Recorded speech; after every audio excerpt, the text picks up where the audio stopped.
Africa के एक गांव में एक हाफिज नाम का किसान रहता था।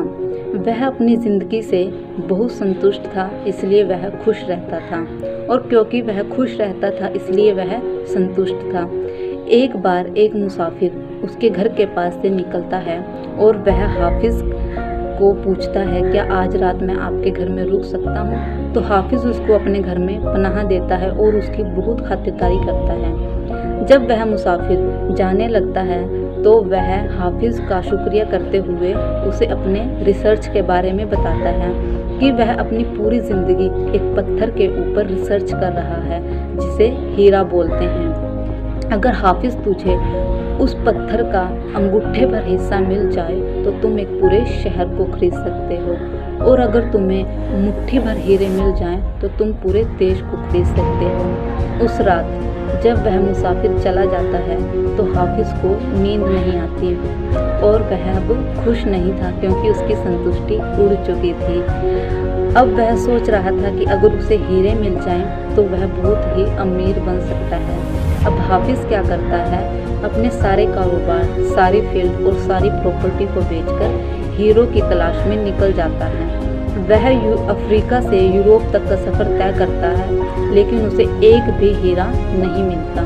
अब वह अपनी डेस्टिनेशन के आखिर में स्पेन पहुंचता है। लेकिन अब वह बहुत ही निराश हो चुका होता है, बहुत ही उदास हो जाता है। अब वह डिसाइड करता है कि अब वह और नहीं जिएगा और बार्सिलोना नदी में कूदकर सुसाइड कर लेता है। उसकी मौत की खबर उसके घर वालों को मिलती है और उस इंसान को जिसने उसके कारोबार को खरीदा था। एक रोज़ वह कारोबारी अपने पशुओं को चराने के लिए उसकी फील्ड में ले जाता है। उसकी फील्ड के बीच में से एक छोटी सी नदी निकलती है जिसमें बहुत से चमकीले पत्थर पड़े हुए थे। जब वह वहाँ से निकलता है तो वह उन पत्थरों को देखता है और उनमें से कुछ पत्थरों को घर ले आता है और शेल्फ के ऊपर रख देता है। एक बार फिर वही मुसाफिर जिसने हाफिज को हीरो के बारे में बताया था, वह वहाँ से निकलता है और हाफिज के घर पर आकर पूछता है कि क्या मैं हाफिज से मिल सकता हूँ? तो वो इंसान जिसने उसके कारोबार को खरीदा था वह उसे बताता है कि हाफिज तो बहुत समय पहले ही घर छोड़कर चला गया था हीरो की तलाश में, और एक नदी में कूदकर उसने खुदकुशी कर ली। ये सब सुनकर उस मुसाफिर को बहुत ही दुख होता है, लेकिन उस मुसाफिर की नज़र उन पत्थरों पर पड़ती है जो वहाँ पर रखे हुए थे। वह उस इंसान को पूछता है कि ये क्या है? वो इंसान बोलता है, वो पीछे नदी है, उसमें ऐसे बहुत से पत्थर पड़े हुए हैं। वो मुसाफिर उनमें से एक पत्थर को उठाकर देखता है और बोलता है, ये तो हीरा है, ये तुम्हें कहाँ से मिला? वो इंसान बोलता है, वो पीछे नदी में ऐसे बहुत से पत्थर पड़े हुए हैं, तो ये हीरा थोड़ी हो सकता है। वो मुसाफिर उस हीरे को ज्वेलर के पास ले जाता है और टेस्ट करवाता है, तो उसे पता लगता है कि ये तो हीरा ही है। पता लगता है कि हाफिज के घर में एकड़ के अंदर ही हीरे दबे पड़े थे, लेकिन बेचारा हाफिज, उसे तो पता ही नहीं था कि उसके घर में इतने सारे हीरे दबे पड़े हैं और वह उन्हें बाहर खोज रहा था। तो ऐसा ही हमारी ज़िंदगी में हमारे साथ होता है। हमें क्या लगता है, दूसरी जगह पर घास हरी दिखाई देती है, हम सोचते हैं कि हमारे पास तो ऐसा कुछ है ही नहीं।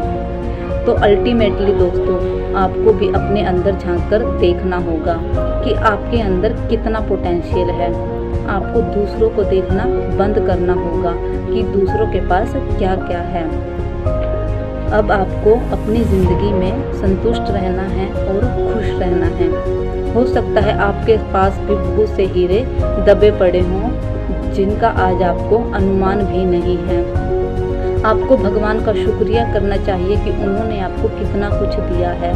तो फाइनली इस वीडियो को बहुत से लोगों को सेंड करिए ताकि वो भी अपने ज़िंदगी में खुश रहें और संतुष्ट रहें। सो हेलो एवरीवन, मेरा नाम निशा ब्राक है और मेरा ये अल्टीमेट मोटिव है कि मैं बहुत से लोगों को इंस्पायर कर पाऊँ, ताकि जब भी वो मेरी वीडियो को देखें वो मोटिवेट हो जाए और एक्शन मोड के अंदर आ जाएं।